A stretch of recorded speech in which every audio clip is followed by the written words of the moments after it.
नमस्कार, सत श्री अकाल, राम राम, जय श्री श्याम, जय श्री राम। आप सबका इस क्लास के अंदर बहुत बहुत स्वागत है। और अपन इस क्लास के अंदर पढ़ रहे हैं रेलवे के आए हुए प्रीवियस ईयर के क्वेश्चन, जो आपके आरआरसी ग्रुप डी और एनटीपीसी CBT2 के लिए बहुत बहुत इंपॉर्टेंट होने वाले हैं। और वो जो भी जिस भी एग्जाम्स में मैथ आती है उनके लिए भी ये बहुत ही इंपॉर्टेंट होने वाले।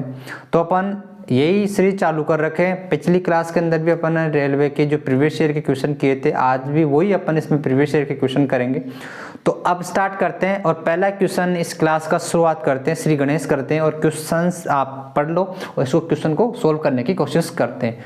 तो देखो, क्वेश्चन में कहा गया कि दो संख्याओं का योग दिया गया, वो 60 है, उसका जो है महत्तम समावर्ती उसका HCF दिया है और उसका लघुत्तम समावर्ती LCM दिया है, जो क्रम से 12 और 72 है। दो संख्याओं का व्युत्क्रम आपसे पूछा गया है। आपको ऐसा क्वेश्चन दिया गया है, मैं क्वेश्चन लिख देता हूँ बोर्ड पे, आपको समझाते हैं, करते हैं इसको। इसमें कहा गया है कि दो संख्याएं हैं, एक तो N1 है और एक N2 है। यदि N1 माने पहली संख्या को और एक संख्या है N2, दोनों संख्याओं का योग आपको यहाँ पे दिया गया है 60। और उसके बाद में आपको यहाँ पर एक चीज और दी गई है, वो HCF दिया गया है और HCF आपको 12 दिया गया है। और आपको यहाँ पे LCM दिया है, वो LCM यहाँ पे कितना है, 72 है, 72 है।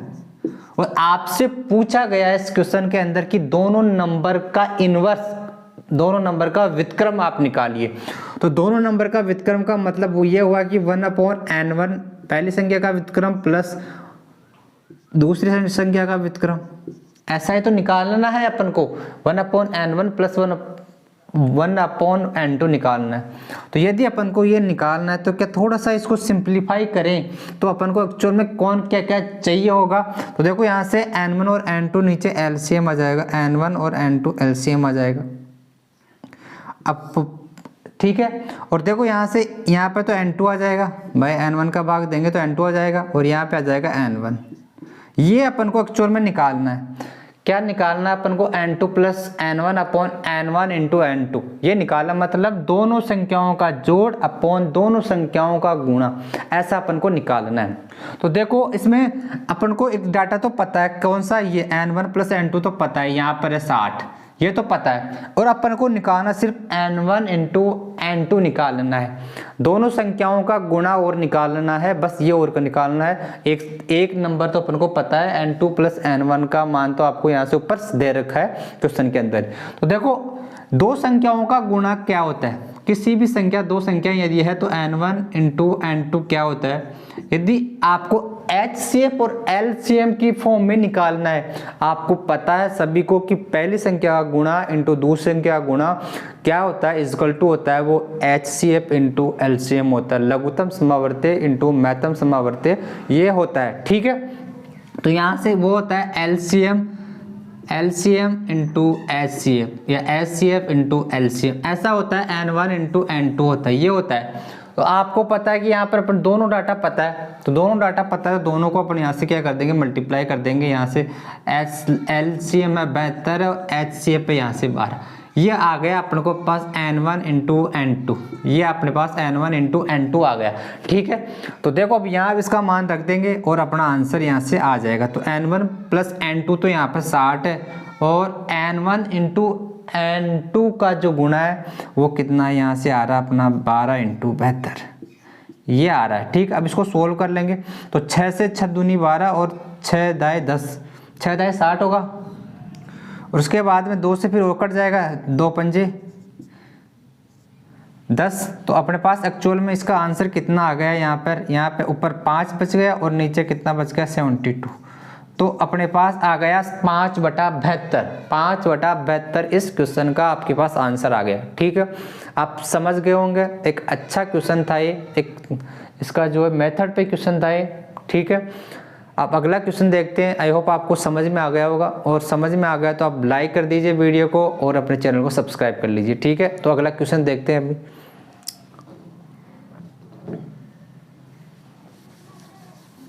देखो, अगला क्वेश्चन, दूसरा क्वेश्चन पढ़ते हैं और इसको सोल्व करते हैं।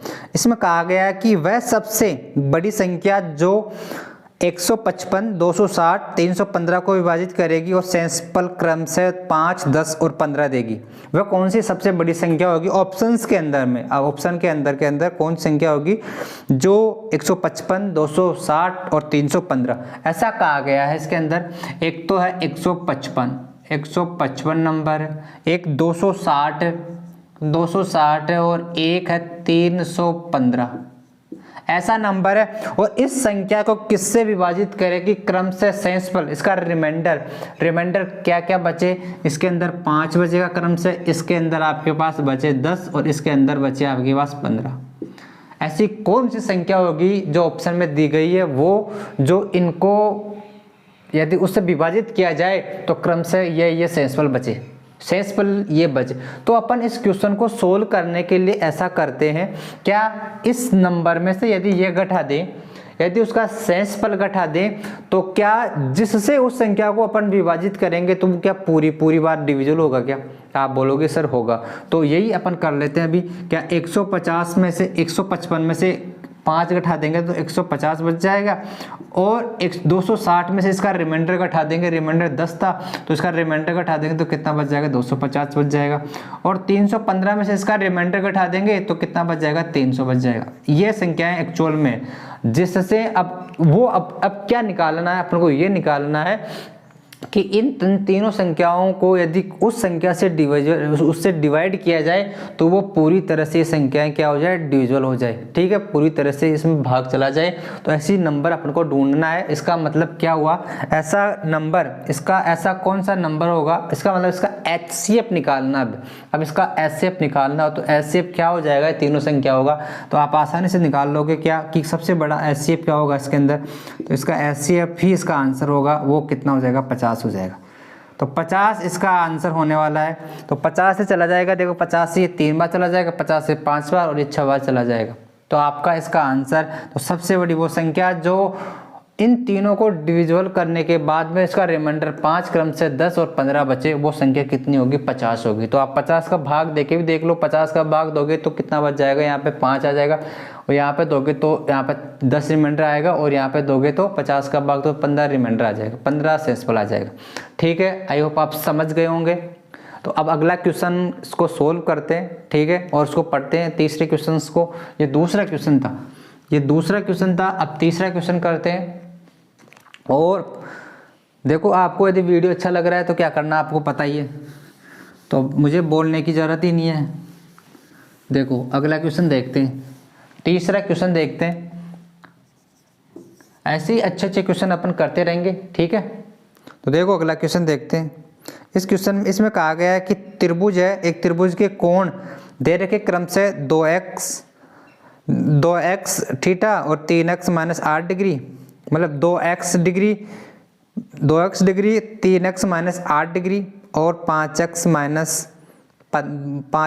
के 12 डिग्री। तो त्रिभुज का सबसे बड़ा कोण ज्ञात कीजिए। तो ये तो आसान सा क्वेश्चन है। इसके अंदर इसमें ऐसा कहा गया है कि एक तो कोण है आपका त्रिभुज के तीनों कोणों में, एक कोण है 2x डिग्री है, 2x डिग्री है, और एक कोण है आपका 3x माइनस का 8 और एक है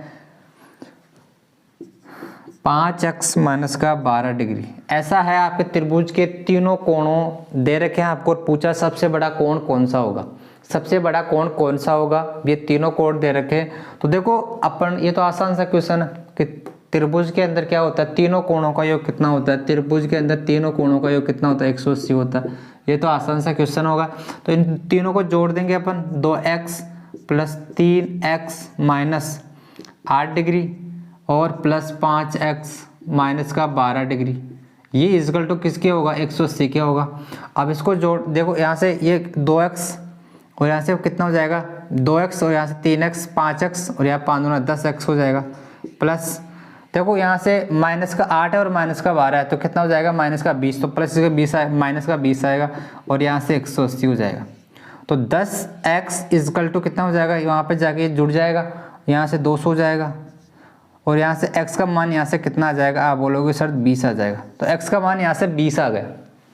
x का मान 20 आ गया और आपसे पूछा ये गया है कि सबसे बड़ा एंगल आप निकाल ली कि ट्रायंगल के तीनों एंगलों में से ये दे रखे, इनमें सबसे बड़ा कौन सा होगा। तो अपन को रख के देखना पड़ेगा कि तीनों में से कौन सा बड़ा आ रहा है। तो यहाँ पे x का मान 20 रखेंगे तो ये कितना हो जाएगा, आप बोलोगे सर 40 हो जाएगा, 40 डिग्री हो जाएगा। ये कितना हो जाएगा, यहाँ से निकालेंगे तो देखो मैं यहाँ पे लिख देता हूँ, ये कितना हो जाएगा, यहाँ से देखो 20 का रखेंगे तो 60 माइनस का 8 तो कितना 52 डिग्री हो जाएगा। और यहाँ से 20 रखोगे तो देखो ये कितना हो जाएगा, 20 पंजे 100, 100 में से कितना जाएगा 12, तो ये हो जाएगा कितना 88 हो जाएगा, 88 डिग्री हो जाएगा ये। ठीक है, ये आपका यहाँ से होने वाला है।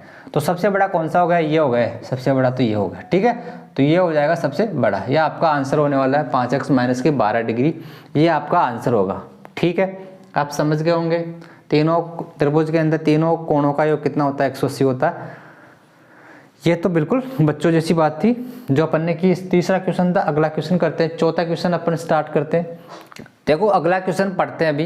इस क्वेश्चन में कहा गया है कि 5 अंकों की सबसे छोटी संख्या जिसके अंदर यदि अपन 7 का भाग दें तो शेषफल कितना बचना चाहिए, 6 बचना चाहिए, ऐसा क्वेश्चन है।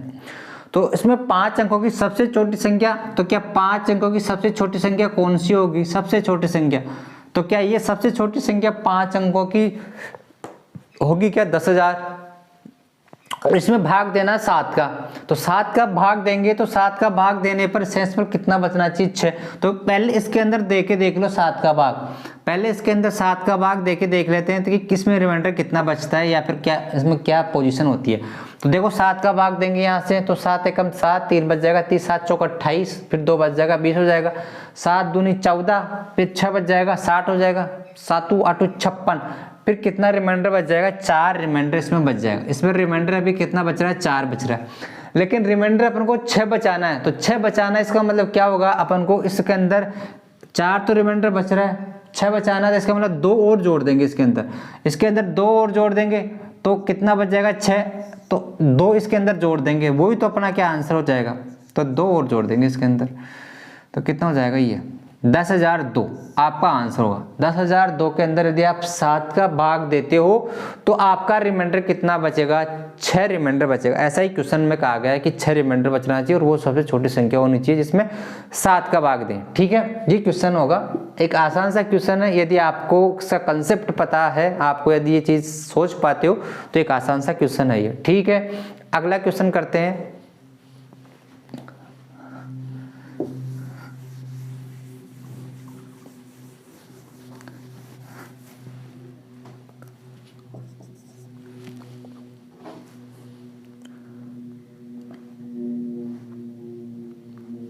देखो क्वेश्चन है टाइम एंड वर्क का, 5वां क्वेश्चन है अगला, 5वां क्वेश्चन टाइम एंड वर्क का है। यदि x और y एक साथ एक कार्य को 12 दिनों में पूरा कर सकते हैं, y और z 18 दिनों में और x और z समान कार्य को 15 दिन में, तो x y z मिलकर इस कार्य को पूरा कर सकते हैं, तो कार्य को पूरा करने में लगभग कितने दिनों की आवश्यकता होगी। इसमें ऐसा कहा गया है कि एक तो x है प्लस y है, ऐसे क्वेश्चन अपन बहुत करते हैं। 12 दिनों में इस कार्य को पूरा करता है, y और z इस कार्य को 18 दिनों में पूरा करता है और z और x ये इस कार्य को करता है 15 दिनों के अंदर। और पूछा गया है क्या बताओ कि इस कार्य को तीनों मिलकर कितने दिनों में पूरा करेंगे, तीनों मिलकर इस कार्य को पूरा कितने दिनों में करेंगे। तो देखो ये तो आसान सा क्वेश्चन है वैसे तो इसका टोटल वर्क निकाल लेंगे। अभी टोटल वर्क निकाल लेंगे, टोटल वर्क कितना हो जाएगा, 12 18 और 15 का टोटल वर्क कितना हो जाएगा, इसका एलसीएम। तो इसका एलसीएम कितना आएगा, 90 में इसका जाता है, इसका नहीं जाता, तो 180 हो जाएगा। तो 180 आपका टोटल वर्क हो जाएगा, 180 टोटल वर्क इसका एलसीएम हो जाएगा। तो यहाँ से 180 में 12 का भाग देंगे तो ये 15 हो जाएगा, 15 पर डे वर्क करेंगे x प्लस वाई, और ये y प्लस जेड इसमें 18 का भाग देंगे तो कितना हो जाएगा 10। तो x y और z पर डे का 10 वर्क करेंगे और z प्लस x ये कितना हो जाएगा, यहाँ पे भाग देंगे तो कितना हो जाएगा 15 दूना तो यहाँ से 12, तो z plus x per day कितना वर्क करेंगे, यहाँ से आ जाएगा 12। तो अपन से पूछा गया है कि तीनों मिलकर x y और z तीनों मिलकर इस कार्य को कितने दिन में पूरा कर देंगे। तो देखो यहाँ से यदि अपन तीनों को जोड़ देते हैं, तीनों को जोड़ेंगे तो अपने पास क्या आ जाएगा, यदि यहाँ से तीनों को इन दोनों को x plus y, y plus z, z plus x तीनों को जोड़ेंगे तो यहाँ पे अपने पास आ जाएगा 2x plus y plus Z, मतलब ये सभी कितने कितनी बार है, दो दो बार है, 2 बार एक्स है, 2 बार वाई है, 2 बार जेड है, तो 2 मैंने कॉमन ले लिया।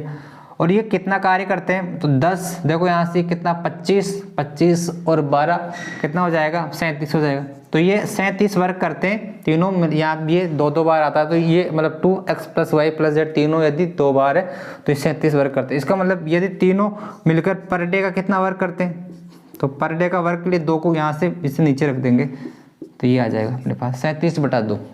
मतलब x plus y plus z जो है पर डे का वर्क 37/2 करता है। तो आपसे पूछा गया कि ये इस कार्य को कितना दिन में करेंगे, टोटल वर्क ये है, तो 180 में अपन भाग दे देंगे इनके प्रतिदिन के वर्क का, पर डे की वर्क का, तो वो कितना है, वो आपके पास 37/2, 2 ऊपर चला जाएगा। ठीक है, अब इसको सोल्व कर लेंगे, इसको सोल्व कर लेंगे तो देखो कितना आ जाएगा। यहाँ से देखो यहाँ से इसको लगभग पूछ रहा है आपसे, तो 370 है और यहाँ से 180, 18 दूना 36 होता है, तो लगभग ये कितना चला जाएगा आपके पास, ये लगभग 5 बार जाएगा, ये लगभग इसमें 5 बार जाएगा भाई, लगभग 5 बार जाएगा। ये 300 यहाँ पे कितना होता, 18 दूना 360 होता, तो यहाँ पे ये 360 होता तो ये जाता 180 में 5 बार, तो लगभग पूछ रहा है तो अपन लगभग में आंसर देना, तो यहाँ पे लगभग 5 बार जाएगा।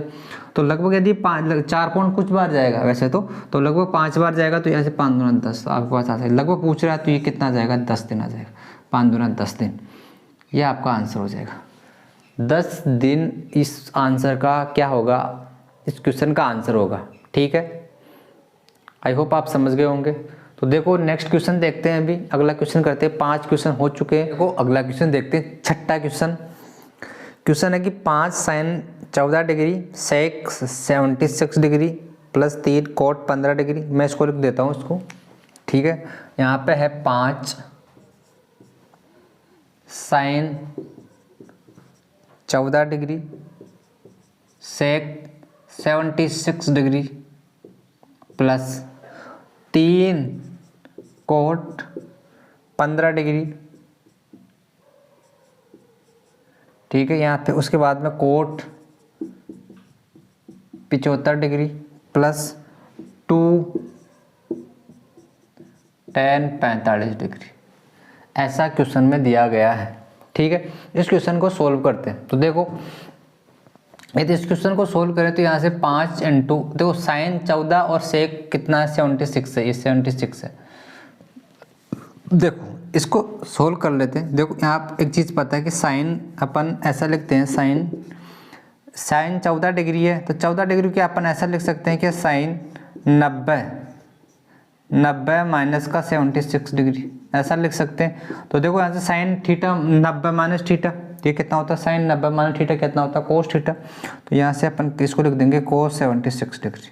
तो क्या साइन 14 डिग्री को कोस 76 डिग्री लिख सकते हैं क्या, तो आप बोलोगे सर लिख सकते हैं। तो यहाँ से आ जाएगा कोस 76 डिग्री और यहाँ से कितना, ये सेक 76 डिग्री प्लस, तो यहाँ से 3 और यहाँ से क्या कोट 15 डिग्री। तो इस कोट 75 को क्या अपन कोट 75 को tan 15 लिख सकते हैं क्या, tan 15 डिग्री लिख सकते हैं, ऐसे ही मैंने अभी लिखा वैसे ही।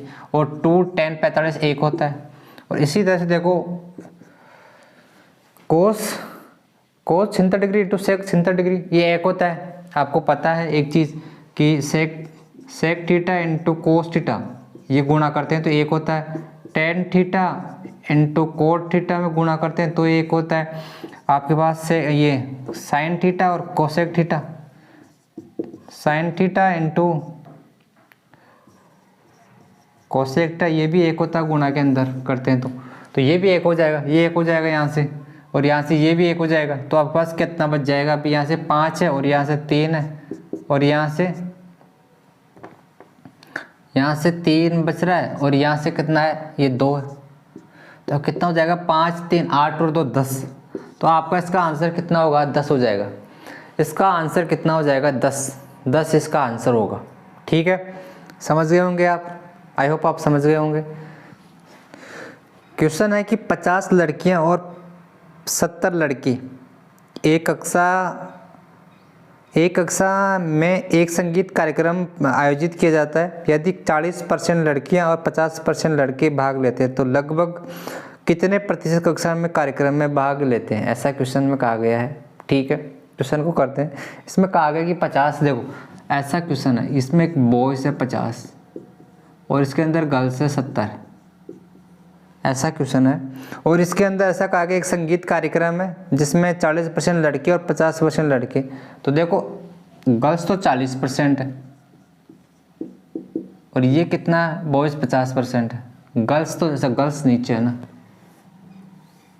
गर्ल्स तो 40% है और बॉयज़ कितना है, 50% है जो इस संगीत कार्यक्रम में भाग लेते हैं। तो इसका 50% कितना हो जाएगा, ये तो 25 लड़के और ये 40% कितना हो जाएगा, 7 चौक 28 गर्ल्स है, ये इस कार्यक्रम में भाग लेते हैं। ठीक है, तो पूछ रहा है कि ये बताओ कि कितने प्रतिशत कक्षा में कार्यक्रम में भाग लेते हैं, कितने लोग हैं जो इस कार्यक्रम में भाग लेते हैं। ऐसा क्वेश्चन, आसान सा क्वेश्चन है। 25 दूना 50 और 3 53 लोग इसमें भाग लेते हैं और कितने में से 120 में से लेते हैं। और अपन को परसेंटेज निकालना है, 100 से मल्टीप्लाई कर, 1 0 से 1 0 कैंसिल हो जाएगा। और देखो यहाँ से 530 और 530 में अपन 12 का भाग दे देंगे, 12 चौक 48 होता है। ठीक है, 48 होता है और यहाँ 5 बच जाएगा, 50 हो जाएगा। फिर 12 चौक 48 हो जाएगा, 12 चौक 48, 2 बच जाएगा 20, तो 12 कम 12, तो मतलब लगभग 44% आपका आंसर हो जाएगा। लगभग 44% आप लगभग पूछ रहे हो, तो लगभग 44% आपका आंसर होने वाला है। ठीक है, आप समझ गए होंगे। ओके, देखो अगला क्वेश्चन देखते हैं। अभी देखो 8वां क्वेश्चन करते हैं। अभी इस क्वेश्चन में कहा गया कि एक ट्रेन है, स्टेशन ए से स्टेशन बी की तरफ 50 किलोमीटर पर घंटे गति से चलती है। आधे घंटे बाद दूसरी ट्रेन स्टेशन बी से स्टेशन ए की ओर 150 किलोमीटर पर घंटे की रफ्तार से चलती है। स्टेशनों के बीच की दूरी 725 है। स्टेशन ए से उस बिंदु की दूरी जहां दोनों ट्रेनें मिलती है। ऐसा क्वेश्चन में कहा गया। देखो यहाँ पे ये है, इसको ऐसा समझते हैं, इसको समझने की कोशिश करते हैं। ये बोल रहा है कि ट्रेन स्टेशन ए से स्टेशन बी की ओर जाती है। देखो यहाँ पर है स्टेशन ए, ये रहा आपका स्टेशन बी। ठीक है, तो देखो स्टेशन ए है, स्टेशन बी है। यहाँ से ट्रेन चलती है, एक बी की तरफ जाती है और वो जाती है आपके 50 किलोमीटर पर आवर से। और यहाँ पर एक बी है, ट्रेन बी, स्टेशन बी से ट्रेन जो है इस स्टेशन से इस स्टेशन के लिए एक ट्रेन जाती है। ठीक है, बी से ए की तरफ वो जाती है आपके 150 किलोमीटर पर घंटे की रफ्तार से, 150 किलोमीटर पर घंटे की रफ्तार से जाती है। ठीक है, वो इधर जा रही है और ये अपन पास इधर जा रही है बी की तरफ, ये ए की तरफ जा रही है। और दोनों स्टेशनों के बीच की दूरी है 725 स्टेशनों के किलोमीटर है दूरी, डिस्टेंस।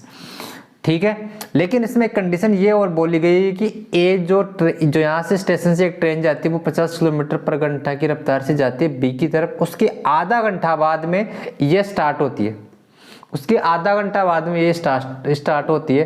तो आधा घंटा बाद में स्टार्ट हो रही है, तो आधा घंटे बाद में क्या पोजीशन बनेगी, देखो आधा घंटा बाद में पोजीशन बनेगी। तो आधा घंटा बाद में ट्रेन कहीं यहाँ पे आ जाएगी। ठीक है, यहाँ पे ये ट्रेन आ जाएगी 50 किलोमीटर पर घंटा की रफ्तार से। आधा घंटा में मतलब कितनी दूरी तय कर लेगी, आधी दूरी, मतलब 50 की 25 किलोमीटर। तो ये 25 किलोमीटर यहाँ से डिस्टेंस तय कर लेगी। उसके बाद में ये कितनी बच गई, आप 25 घटा देंगे तो ये कितनी हो जाएगा, 700 किलोमीटर बच जाएगी। तो ये 700 किलोमीटर बच जाएगी। अब बोल रहा है कि ये बताओ कि आप जो ये दोनों मिलेगी कहाँ पे, तो उसकी डिस्टेंस ए से कितनी दूरी पर आई। तो देखो अब बीच इसके डिफरेंस निकालने के लिए क्या, यहाँ पे देखो ये दोनों ट्रेनों के बीच की दूरी अब कितनी बच गई, 700 किलोमीटर। ये भी इधर जा रही है और ये भी इधर जा रही है, ये 50 से और ये 150 जा रही है। तो दोनों को जोड़ विपरीत में जुड़ जाती है स्पीडें। तो दोस्तों यहाँ पे देखो कितना जाएगा, 7 बटा इसका टाइम आ जाएगा, ये 7/2 मतलब 3.5 घंटे, 3.5 घंटे हो जाएंगे। तो 3.5 घंटे बाद में मिलेंगी। तो 3.5 घंटे बाद में यदि मिलेंगी तो 3.5 घंटे बाद में देखो ये ट्रेन कितनी ट्रेवल कर लेगी 3.5 घंटे के बाद में। तो इसकी स्पीड है 50 किलोमीटर पर घंटा और 3.5 घंटे बाद में कितनी दूरी तय कर लेगी, ये कैसे, 2 से 25 बार, 25 7 175 किलोमीटर, 175 किलोमीटर। तो ये यहाँ पर ट्रेवल कर लेगी और 25 किलोमीटर पहले ट्रेवल कर चुकी है, तो टोटल कितनी ट्रेवल कर लेगी ये? आप बोलोगे सर 200 किलोमीटर, तो 200 किलोमीटर बाद में ये मिलेगी। 200 किलोमीटर के बाद में ये ट्रेनें आपस में मिल जाएगी स्टेशन ए से, स्टेशन ए से, ठीक है, ये मिल जाएगी। ओके, आई होप आप समझ गए होंगे क्वेश्चन को।